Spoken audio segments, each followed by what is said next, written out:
السلام عليكم حبابنا وصحابنا، مرحبا بكم معنا في قناتكم قناة هيفا تيفي. الناس اللي أول مرة تشوفنا نقول لكم مرحبا بكم معنا.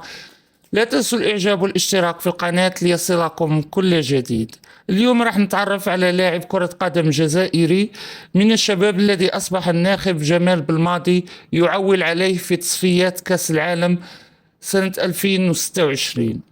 اللاعب هو رايان أيت النوري الذي ولد في 6 يونيو سنة 2001 بمونتوري بفرنسا. طوله 1 متر فاصل 80 سنتيم ويلعب في المركز الظهير الأيسر، من جنسية مزدوجة جزائرية وفرنسية. يلعب حاليا مع نادي بريطاني تحت الرقم 3.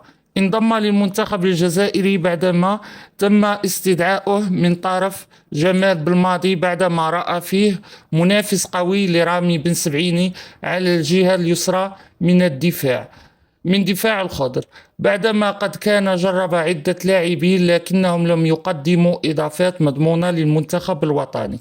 كان هذا هو الفيديو تاعنا لنهار اليوم. لا تنسوا الإعجاب والاشتراك في القناة. سلام.